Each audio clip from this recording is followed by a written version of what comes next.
주님 앞에 나왔습니다. 지친 마음 안고서 말씀 앞에 섰습니다.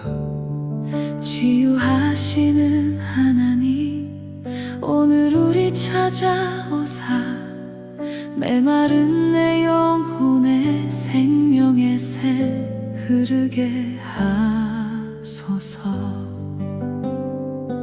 주의 말씀 살아있어 상한 마음 만지시네. 주의 사랑 임하는 곳 새 생명이 피어나네. 치유하시는 하나님, 나를 새롭게 하소서. 치유하시는 예수님, 내 마음을 만져주소서. 치유하시는 성령님, 내 영혼에 임하소서.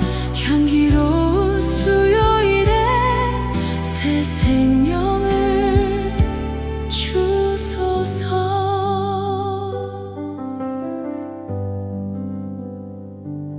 오랜 상처 아시는 주, 숨은 눈물 보시는 주, 무거웠던 내 마음도 주님 앞에 내려놓네. 십자가의 그 사랑이 내 모든 것 회복하네. 오늘 다시 믿음으로 주님만을 바라봅니다. 말씀으로 살리시고 말씀으로 고치시며 말씀으로 일으키시는 나의 주님, 말씀으로 새롭게 하소서. 치유하시는 하나님, 나를 새롭게 하소서. 치유하시는 예수님, 내 삶을 회복하소서. 치유하시는 성령님, 내 안에 충만하소서. 향기로운 수요일마다 주의 말씀 따라 살리 내 영혼을 새롭게 하소서. 아멘, 아멘.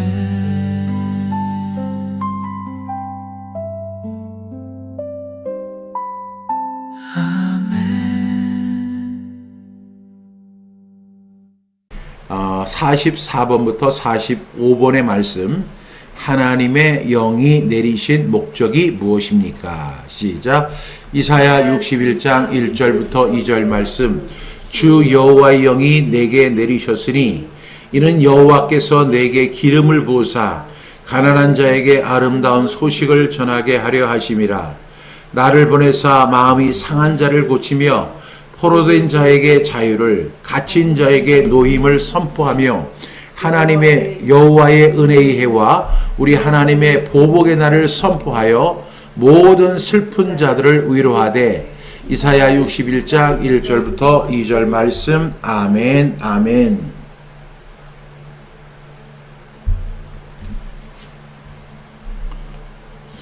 오늘 제목은요, 치유는 성령님의 임재에서 시작된다, 이런 제목을 가지고 함께 말씀을 나누려고 합니다. 하나님, 이 성령님, 우리가 치유하시는 하나님, 치유하시는 예수님에 대해서 제가 말씀으로 증명해 드렸습니다. 하나님은 우리를 치유하십니다. 그래서 치유의 강선, 치료의 강선을 우리에게 비춰주시는데, 그 치료의 강선을 우리가 비출 때에 우리는 외양간에서 나온 송아지 같이 뛰게 된다. 하나님은 치유의 강선을 비춰주시는 하나님이십니다. 예수님은 이 세상에 오셔서 세 가지 사역을 하셨죠. 가, 전, 고. 가르치시고 전파하시고 고치셨어요. 그러면서 예수님이 그렇게 가전고의 사역만 하실 뿐만 아니라 제자들에게, 그를 또 믿는 사람들에게 말씀하시기를 너희도 가서 그들을 가르치고 전파하고 고치라라고 말씀하셨습니다. 그리고 오늘 우리 이 말씀, 치유하시는 성령님의 첫 말씀이 이사야 61장 1절부터 2절의 말씀인데, 이 말씀을 제가 이렇게 묵상을 하면서 깨달은 중요한 사실이 있어요. 제가 이 말씀을 준비하는 시간과 그리고 말씀 샘터를 준비하는 시간과 이렇게 겹치게 되면서 저는 이것이 별개의 일이라 이렇게 생각을 했는데요. 별개의 일이 아닌 거예요. 말씀 샘터를 내가 해야 된다. 우리 지역 말씀 공동체가 세워져서 말씀을 심고 제자를 세워 지역을 복음화하자. 이것이 박종신 목사의 마음이라고 여러분 생각할 수 있겠지만, 이것은 절대로 박종신의 마음이 아니라 하나님의 마음이고 예수님의 명령이고 성령의 사역입니다. 그래서 오늘 그 치유하시는 성령님의 첫 번째 말씀이 이사야 61장 1절부터 2절인데, 주 여호와의 영이 내게 내리셨어요. 그러면 우리는 그 영을 받고 기뻐 즐거워하고 뛰고 펄펄 뛰고 여기에서 그치는 것이 아닙니다. 많은 사람들이 신앙을 자기의 문제로만 이해를 하려고 그래요. 그래서 뭐가 되냐면 고인물이 되는 거예요. 그냥 그 자리에서 그냥 정체되어서 아무것도 나타내지 못하고 그냥 믿다가 그냥 자기 죽고 자기 천국 가는 것으로 끝내는 거예요. 심지어는 자기 자녀들에게조차도 복음을 못 전하는 크리스천들이 엄청 많습니다. 그런데 주 여호와의 영이 내게 임하셨는데, 그 의미가 뭐냐? 이는 여호와께서 내게 기름을 부으신 거예요. 기름을 부어요. 어노인팅을 하시고 그 다음에 그 기름을 부어 주셔서 가난한 자에게 아름다운 소식을 전하게 하려 합니다. 여러분, 가난한 자가 지금 어떤 경제적인 어려움을 말하는 것이 아니라 영적인 가난함 속에 있는 사람들에게 아름다운 소식이 뭐예요? 복음을 전하게 하려 하심이라. 그러니까 나 혼자 잘 믿고 나 혼자 잘 살고 나 혼자 죽어서 나 혼자 천국 가는 신앙에서 제발 탈피하셔야 돼요. 우리의 신앙은 그런 신앙이 아니에요. 돛 닦는 신앙이 아니라고요. 이 불교라고 하는 그 종교는 자기가 평생 돌을 닦아서 돌을 터득하고 그러다 죽는 거예요.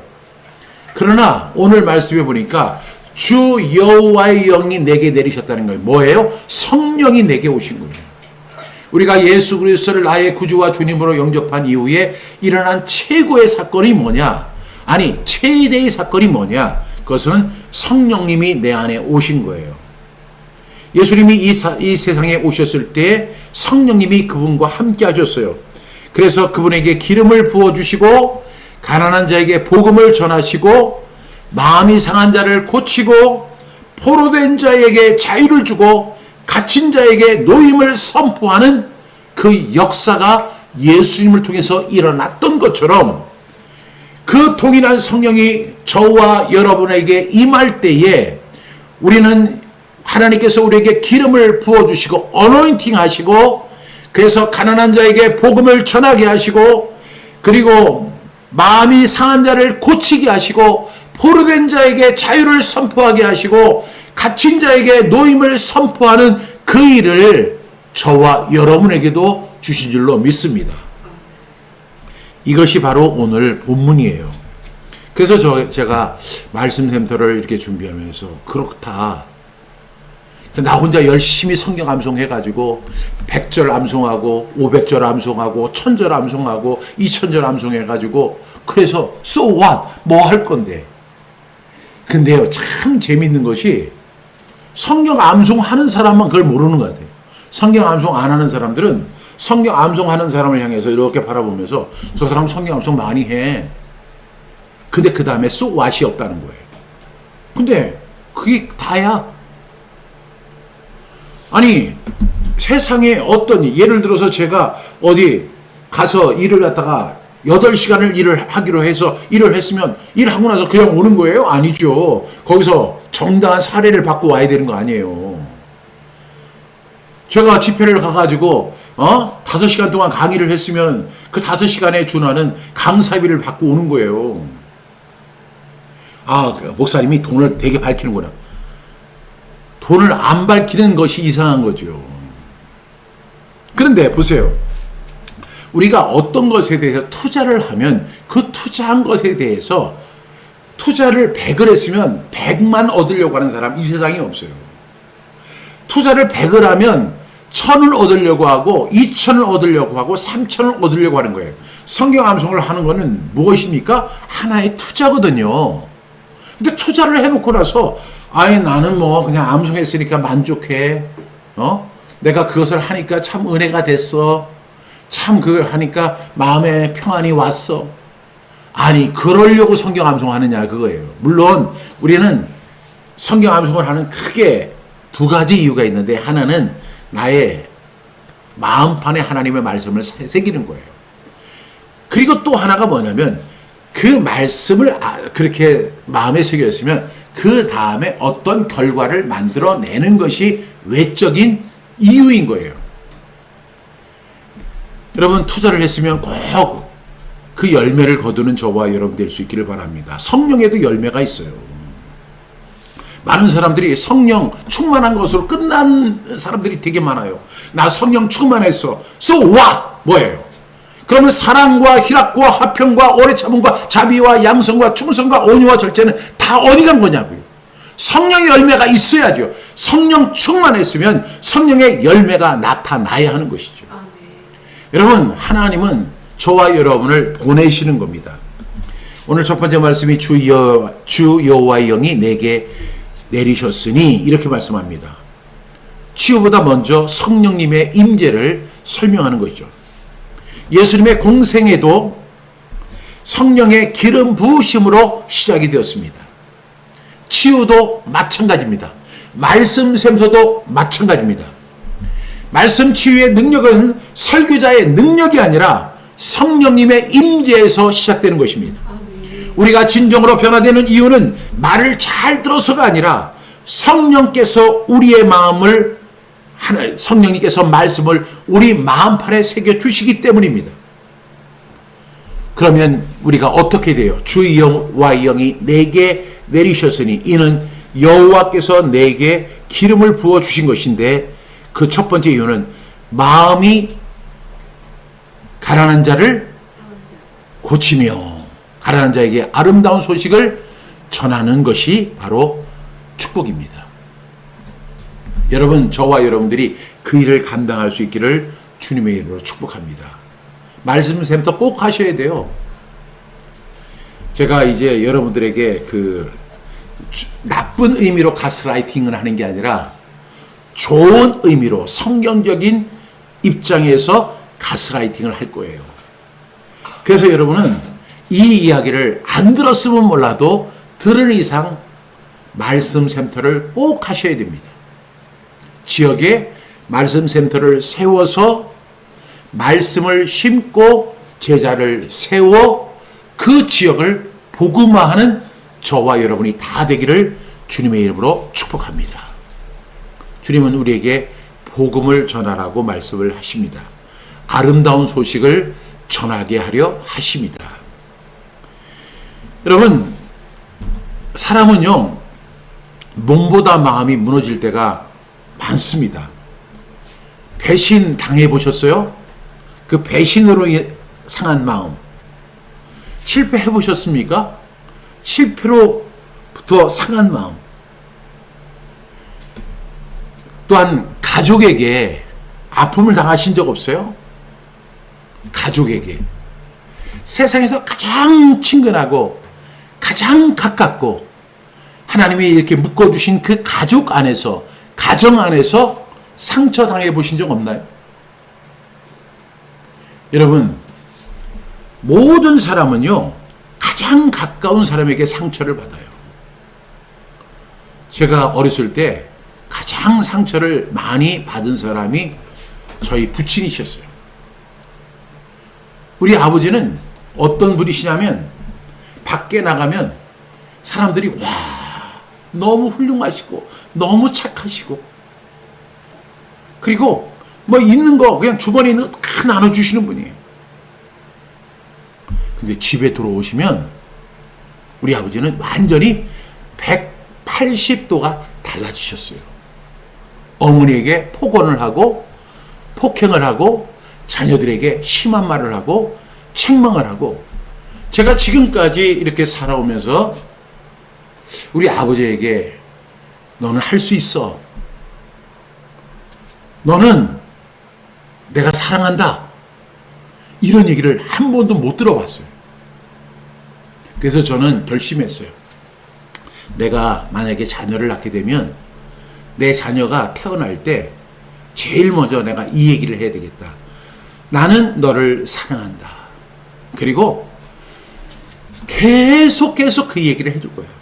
또 하나, 너는 할 수 있어. 하나님께서 널 도와주실 거야. 이 이야기를 계속 해야 되겠다.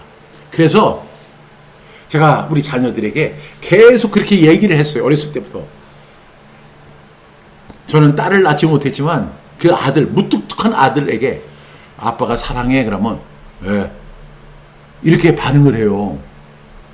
아빠가 사랑한다고. 알았어요. 그럼에도 불구하고 계속해서 사랑한다. 왜? 제가 상처가 너무 많아요. 우리 아버지로부터 사랑한다는 이야기를 못 들어봤거든요. 우리 아버지가 안 계셔가지고 사랑한다는 이야기를 안 들어봤으면 모르는데, 멀쩡하게 살아계시고 멀쩡하게 교회 사역하시고 멀쩡하게 목사의 직분을 감당하시는데 자식들에 대해서는 사랑한다. 제가 아버지의 인정을 받고 싶었어요. 아버지, 저 좀 인정해 주시죠. 그러면 우리 아버지가 했던 아주 날카로운 말 한마디가 있는데, 지금까지도 그 당신께서는 그것을 깨닫지 못하시더라고요. 니까지 깨. 제가 평생 제일 많이 들었던 말이 니까지 깨요. 그래서 제가 이런 얘기를 했어요. 아버지, 왜 제가 말만 하면 니까지 깨 이렇게 얘기를 하세요. 언제 어떻게 제가 해야만 니까지 깨 이라는 얘기를 안 하실 건가요? 이렇게 얘기를 했어요. 그랬더니 네가 대학을 나오면 내가 니까지 깨 안 한다, 이렇게 그냥 지나가는 말로 하시는 거예요. 그래서 열심히 공부해서 대학을 나왔어요. 그 대학을 나왔는데도 불구하고, 제가 결혼을 했는데도 불구하고 계속해서 니까지 깨 뭘 할 줄 아냐고, 니까지 깨 뭘 하려고 하느냐고. 아니, 세상에 누가 그런 얘기를 저한테 할 수 있겠어요? 어떤 사람이나 니까지 깨 뭘 할 수 있느냐고. 이 얘기를, 이건 폭언 중에서도 가장 심한 폭언이잖아요. 완전히 자존감을 다 무너뜨리는 것이고, 그 인생을 갖다가 완전히 그냥 무너뜨리게 하는 말이에요. 니까지 깨 뭘 할 수 있느냐. 여러분, 근데 그게요, 그렇게 듣기 싫은데 어느새 그게 이 내 마음속에 새겨졌어요. 그래서 뭘 하려고 하면, 그래, 나까지 깨 뭘 할 수 있다고, 이런 얘기가 그냥 입에서 자연스럽게 흘러나오는 거예요. 하루는 아버지에게 얘기했어요. 나 대학 졸업했는데 언제 니까지 깨 그거 안 하실 거예요? 그랬더니 이분이 하시는 말씀이, 너 대학원 나오면 된다는 거예요. 그러면 인정해 주겠대. 대학원 열심히 나왔죠. 대학원도 2개나 나왔어요. 근데 여전히 니까지 깨. 아버지, 도대체 언제까지 니까지 깨 뭘 하느냐고. 제가 서울에 장소를 하나 이렇게 임대를 해서 교회를 개척하게 됐거든요. 사실 제가 이제 외국 유학을 마치고 돌아와서 한 교회에 어떻게 초청을 받아서 사역을 하는데 작은 교회였지만 굉장히 경제적으로 이렇게 안정된 교회였어요. 그런데 제가 경제적으로는 안정되고 사례비도 충분히 받을 수 있는 그런 교회였지만 정말 그 교회가 정말 바로 세워지지 않았어요. 그래서 제가 그 교회를 나와서 서울 양재동에 교회를 개척하기 위해서 나왔는데 이러한 사실을 그래도 선배 목회자이시자 또 아버지인 우리 부친께 이야기를 해야 되지 않겠습니까? 그래서 나를 잡아서 내려갔어요. 아버지, 제가 이번에 교회를 한번 개척하려고 합니다. 그랬더니 그냥 들으시고 계시더라고요. 이번에 제가 서울 양재동에 건물을 지하지만 개척했는데 뭐 지금 함께할 성도는 하나도 없지만 제가 최선을 다해서 한번 목회를 하고 싶습니다. 아버지 기도해 주십시오. 이렇게 얘기를 드렸던 거예요. 여러분 같으면 그런 아들이 와서 지금 힘든 길이잖아요. 이 개척의 길. 그리고 그 개척을 갖다가 도울 사람이 한 사람도 없는 거예요. 그러면 여러분 같으면 어떻게 하시겠어요? 축복해 주시겠습니까? 저주하시겠습니까? 그랬더니 저희 아버지는 아무 소리를 안 하시더라고요. 그래서 아버지 저 다음 달 1일 날 우리 교회가 시작됩니다. 제가 이렇게 했더니 아니나 다를까 그때 나온 말이 니까짓 게 무슨 목회를 한다고 그래. 이렇게 하시는 거예요.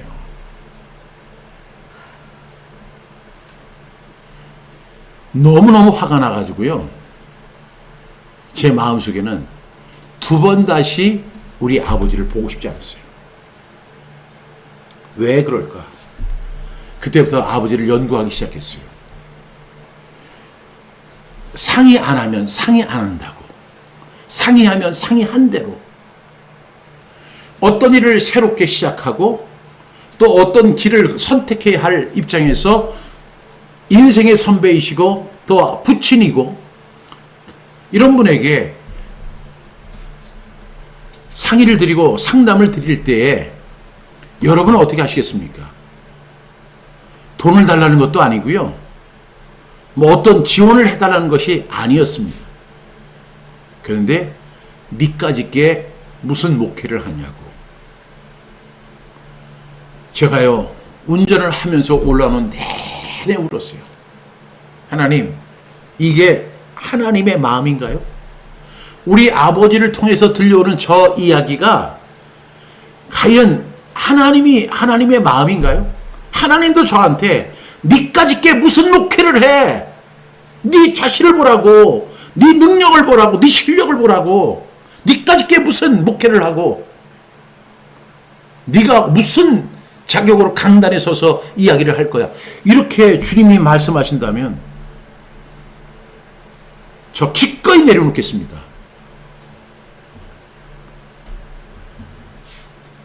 근데 하나님께서 그때 제가 크게 하는데 제가 이제 어떤 휴게소에서 차를 세워놓고 하나님 앞에 기도하고 있는데 하나님께 그때 평안을 주시는 거예요.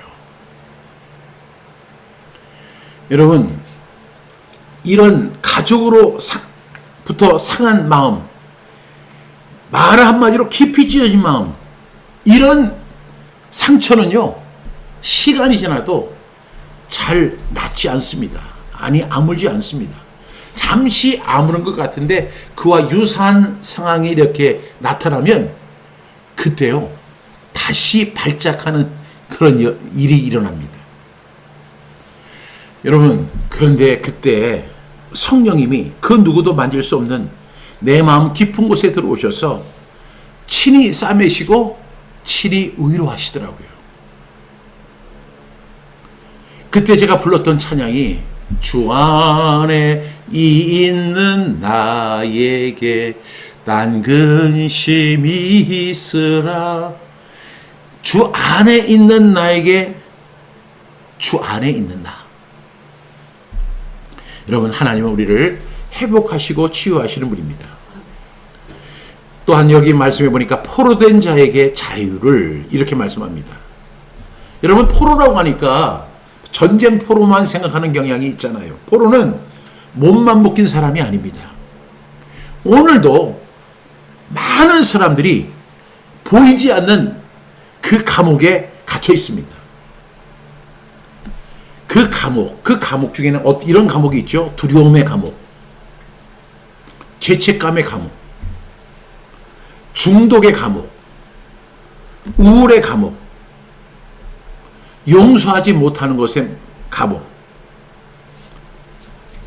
여러분, 그런 감옥에 갇혀 있어요. 나는 할 수 없어. 나는 할 수 없어.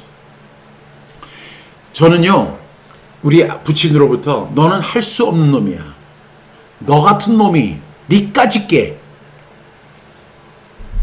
이런 이야기를 수없이 들었고 그것이 내 마음에 완전히 감옥이 됐어요. 그런데 제가 어느 날 주님 앞에 이 문제를 그대로 내려놨어요. 우리 아버지는 저를 인정하지 않습니다. 왜 인정하지 않는지 모르겠습니다. 도저히 우리 아버지가 이해되지 않습니다. 그러나 하나님은 모든 것을 아십니다. 주님, 저는 지금 이런 감옥에 갇혀 있습니다. 그때 주님께서 내 마음에 들어오셔서 내 감옥의 핏장을 열어주시는 거예요. 나와라. 그 감옥에서 나와라. 그 두려움의 감옥에서 나오십시오. 죄책감의 감옥에서 나오십시오. 그 중독의 감옥에서 나오십시오. 그 우울한 그 감옥에서 나오십시오. 그리고 용서하지 못하는 그 감옥에서 나오십시오. 이것이 바로 포로된 사람입니다. 포로된 자에게 성령님은 무엇을 허락하시냐면 자유를 허락하시는 거예요. 그렇기 때문에 성령님이 내 안에 들어오신 이후에는 내가 그 사역을 감당해야 되는 거예요. 두려움에 갇힌 사람에게, 죄책감에 감옥에 갇힌 사람에게 중독, 그 다음에 우울, 그리고 마음의 상처, 그리고 용서하지 못하는 것에 그 감옥에 갇힌 사람들에게 내가 그들을 자유케 하는 그 사람이 되어야 될 줄로 믿습니다. 여러분, 이 일은 우리가 감당해야 되는 거예요. 해야 되는 거예요. 그렇지 않으면 그 사람은 어쩌면 죽을 때까지도 두려움의 감옥에서 벗어나지 못할 수도 있습니다. 그 사람은 죄책감 감옥에서 결코 나오지 못하고 한 번도 그 자유를 맛보지 못하고 죽을 수도 있습니다. 그 사람은 그 중독의 감옥에서 빠져나오지 못할 수가 있습니다. 우울의 감옥에서, 그리고 그 용서하지 못하는 마음에서 그 감옥에 그대로 갇혀있은 채 인생을 마감할 수 있는 거예요. 그래서 하나님이 저와 여러분에게 성령님을 부어주시고, 성령님을 우리가 받은 저와 여러분들은 이제 나가서 뭘 해야 돼요? 그들에게, 포로된 자에게 자유를 선포하는 것입니다. 그래서 말씀 샘터를 해야 합니다. 여러분, 많은 사람들이 이렇게 생각을 하잖아요. 그런 일들은 전적으로 하나님께 기름 부음을 받은 우리 목회자들이 해야 하는 거 아닙니까? 그걸 왜 내가 해야 합니까? 아니요. 우리 이 말씀 계속해서 우리가 선포하는 가운데 보면 하나님께서 여러 가지 직책을 주셨어요. 그러나 공통된 사역의 내용은 뭐냐면, 오늘 말씀과 같이 복음을, 아름다운 소식을 전하는데 그 아름다운 소식의 내용이 뭐냐면, 나를 보내사 마음이 상한 자를 고치며 포로된 자에게 자유를, 갇힌 자에게 노임을 선포하는 이 일을 저와 여러분이 해야 한다. 이것이 바로 오늘의 말씀의 핵심입니다. 이 일을 감당하는 저와 여러분 될 수 있기를 축복합니다. 우리 말씀 치유는요, 상처를 위로하는 데에서 끝나는 것이 아니죠. 어떻게 하느냐? 자유하게 하는 거예요. 여러분, 아무리 생각해봐도 이 일을 어떻게 효과적으로 감당할 수 있을까? 우리는 충분히 할 수 있지만, 여러분, 그것을 할 수 있는 방법이 있어요. 그것이 뭐냐면 말씀 센터를 하는 것입니다. 말씀 센터를 통해서 당신의 지역에 말씀 공동체를 세워서 지금 그 사람에게 아름다운 소식을 전해 주어야 합니다.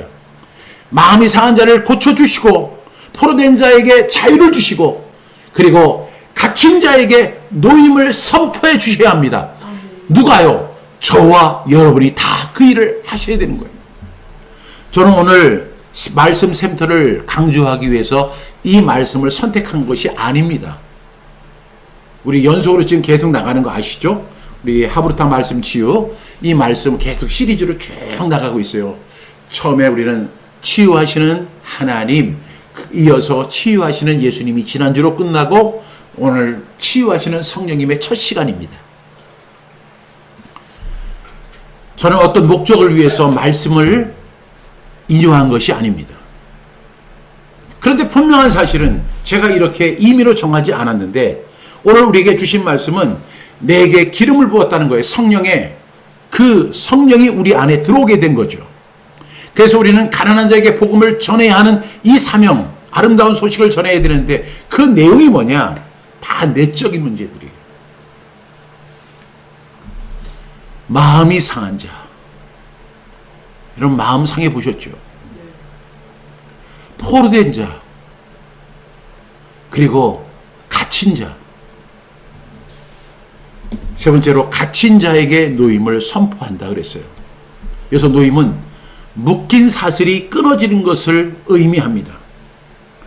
여러분 이제 우리가 이 마음이 상한 자를 고치고 포로된다는 것은 우리의 어떤 감옥에 갇혔다는 것을 의미하는데 두려움의 감옥, 죄책감의 감옥, 중독의 감옥, 우울의 감옥, 마음이 용서하지 못하는 감옥, 마음의 상처의 감옥 이렇게 갇혀있는 걸 말하는데 여기에서 자유를 주었는데 또 다른 측면이 하나 있는데 그것이 뭐냐면 갇힌 자에게 노임을 선포하며 같은 맥락의 말씀입니다. 이 말씀은 좀 더 디테일한 말씀이에요.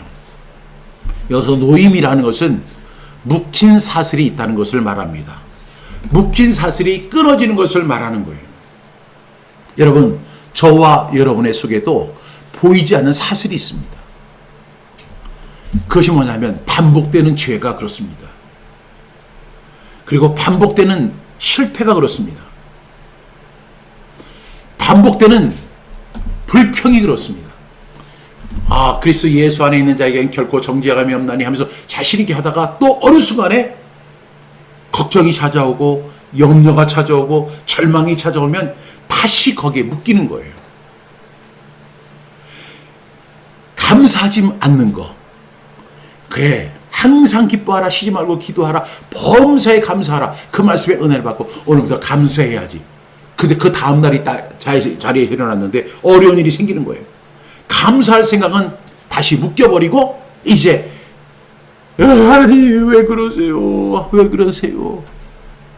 이것이 보이지 않는 사슬인 거예요. 저와 여러분에게 보이지 않는 사슬이 있어요. 반복되는 죄, 그 죄를 갖다가 우리가 청산하기 위해서 그렇게 노력을 하는데 그 죄가 반복되잖아요.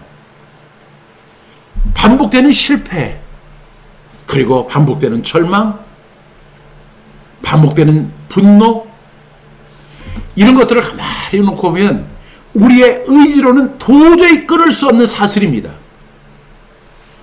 그런데 여러분, 갇힌 자에게 노임을 선포하라는 거예요. 선포하라. 너는 놓여졌다.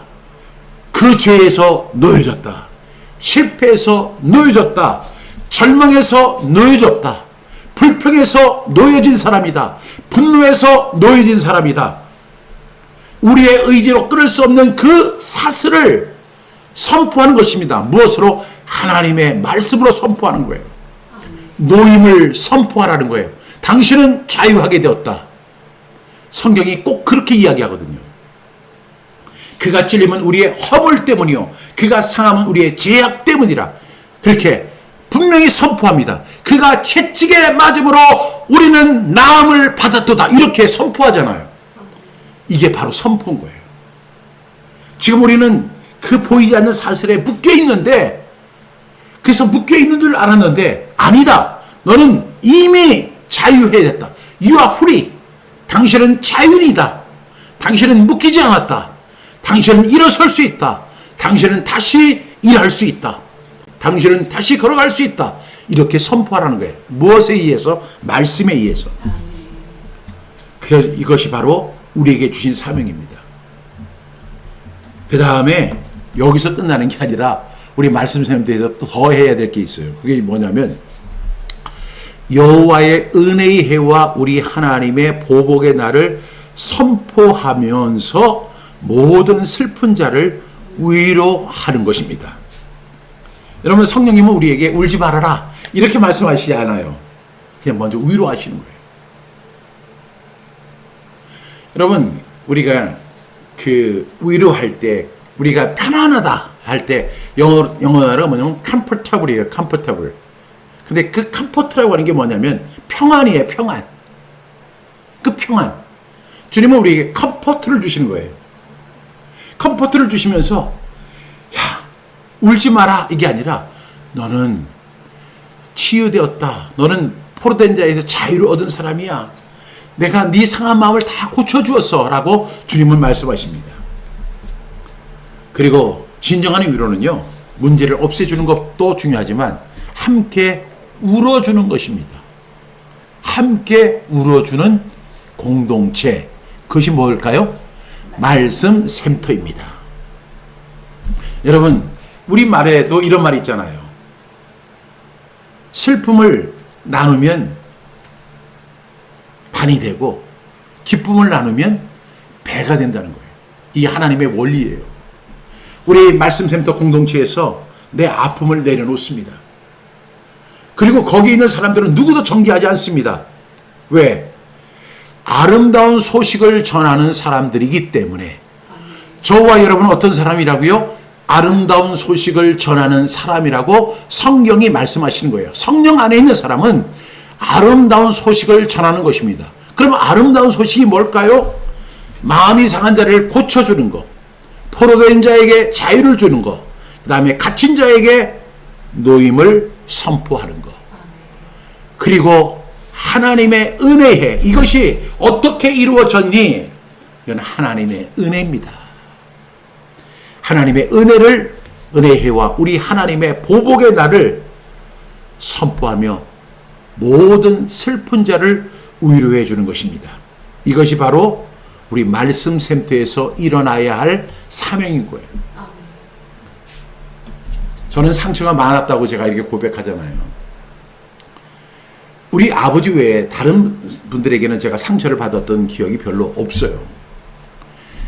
그런데 우리 아버지는 정말 많은 사람들에게는 참 좋은, 그래서 우리 사촌 형제들이 이런 이야기를 한 적이 있어요. 형은 참 좋겠다. 저렇게 좋은 아버지 밑에서 생활하는 게 얼마나 행복인 줄 알아? 이렇게 제 사촌 동생이 저에게 그렇게 이야기한 적이 있어요. 그 정도로 우리 아버지는 다른 사람들에게는 다 천사예요. 그런데 이 천사가 변하면 뭐가 돼요? 악마가 되잖아요. 근데 이 악마의 모습으로 집에 들어옵니다. 아버지가 저기서 걸어오는 소리가 딱 들리는 순간에 우리 집은 다 얼어붙는 거예요. 너무너무 무서운 거예요. 제 1번 타겟은 우리 어머니십니다. 우리 어머니는 몸이 상당히 약하셨는데 우리 어머니에게 폭언과 폭행을 하시는 거예요. 제가 어렸을 때 하나님, 저는요 절대로 아내를 폭언하거나 폭행하는 사람이 안 될 거예요. 제가 아주 서원을 했어요. 대신에 제가요 이 세상에서 내 아내를 가장 사랑하는 사람이 될 거예요. 저 그렇게 하잖아요.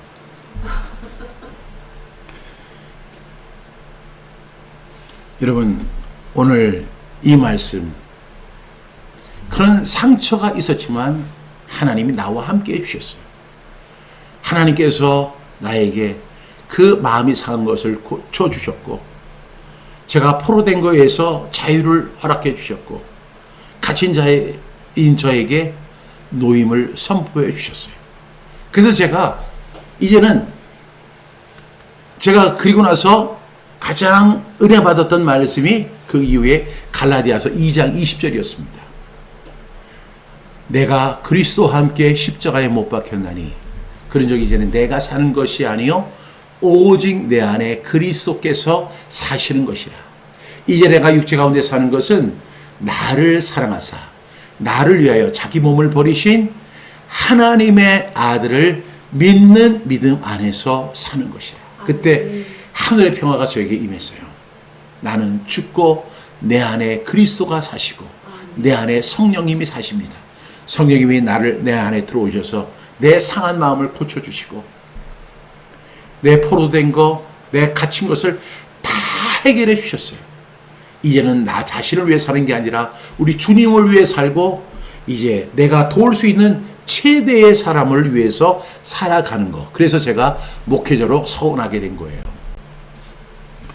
여러분, 오늘도 주님은 우리가 사역의 현장으로 나가기 전에 먼저 우리의 상한 마음을 고치시는 하나님이십니다. 성령님은 오늘도 저와 여러분 아직도 포로되고 아직도 갇혀있는 사람들에게 자유를 주시는 분입니다. 그것을 위해서 예수님은 피를 흘리셨습니다. 그를 위해서 십자가에 달리셨습니다. 그 사실을 믿으셔야 합니다. 그리고 예수 안에서 자유함을 얻는 저와 여러분 될 수 있기를 주님의 이름으로 축복합니다. 하나님은 우리에게 이렇게 말씀하십니다. 상처 숨기지 말아라. 묵힌 채 살아가지 말아라. 슬픔을 혼자 견디지 마라. 말씀 샘터의 석쇠를 다 쏟아내라. 다 토해라. 내가 치유해 줄게. 고쳐줄게. 자유를 줄게. 놓였다고 선포해 줄게. 하나님 이렇게 성령님을 통해 약속해 주셨습니다. 성령님께서 상한 마음을 고치시고 포로된 삶을 자유하게 하시고 갇힌 영혼을 해방시켜 주시고 슬픔 가운데 임하시는 그 주님의 은총을 여러분 꼭 기억하고 이제 나도 치유받았으니 나도 다른 사람을 치유하는 사람이 되어야 한다. 이 결단으로 말씀 앞에 서는 저와 여러분 되기를 주님의 이름으로 축복합니다. 기도하겠습니다. 사랑하시는 주님, 오늘 이 시간 우리 가운데 임하시는 성령님을 찬양합니다. 사랑하시는 주님, 우리 안에는 아직도 상처가 있습니다. 말하지 못한 아픔이 있고 오랫동안 묻어두었던 눈물이 있고 아무도 모르는 깊은 상처가 있습니다. 그러나 오늘 말씀을 통해 우리는 다시 믿습니다. 성령님께서 상한 마음을 고치시는 분이심을 믿습니다. 우리의 마음을 싸매어 주시옵소서. 찢어진 마음을 회복시켜 주시고 상처난 기억을 치유하여 주시옵소서. 두려움에 묻힌 사람에게 자유를 주시고 죄책감에 갇힌 사람들에게 해방을 허락하여 주옵소서. 슬픈 가운데 있는 자를 위로하여 주시고 낙심한 영혼에게 다시 소망을 부어 주시옵소서. 성령님 오늘 이 시간 우리 가운데 충만히 임하여 주옵소서. 말씀이 우리의 머리에서 끝나지 않고 마음 깊은 곳으로 스며들게 하시며 몸과 마음과 영혼이 함께 회복되는 치유의 시간이 되게 하여 주시옵소서. 상한 마음을 고치시고 자유를 선포하시는 성령님의 능력을 믿사오며 예수 그리스도의 이름으로 감사하며 간절히 기도드립니다. 아멘.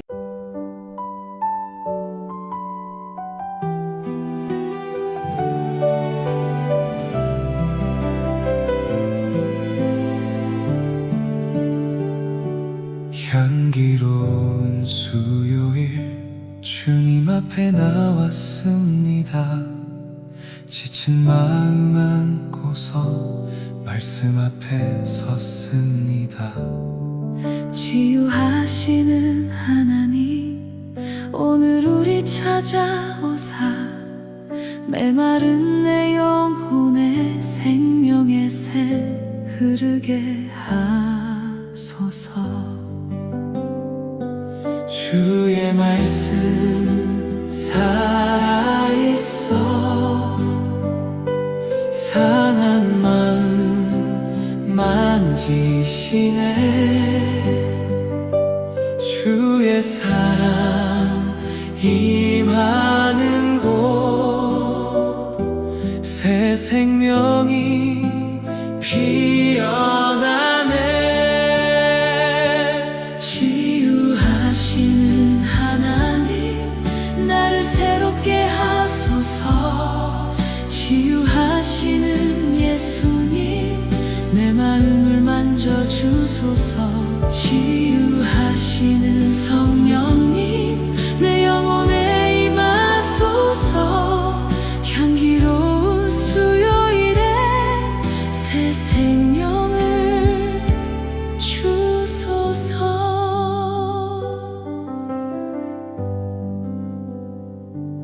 오랜 상처 아시는 주, 숨은 눈물 보시는 주, 무거웠던 내 마음도 주님 앞에 내려놓네. 십자가의 그 사랑이 내 모든 것 회복하네.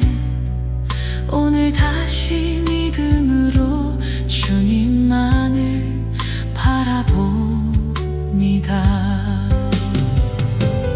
말씀으로 살리시고 말씀으로 고치시며 말씀으로 일으키시는 나의 주님, 말씀으로 새롭게 하소서. 치유하시는 하나님 나를 새롭게 하소서. 치유하시는 예수님 내 삶을 회복하소서. 치유하시는 성령님 내 안에 충만하소서. 향기로운 수요일마다 주의 말씀 따라 살리 내 영혼을 새롭게 하소서. 아멘, 아멘.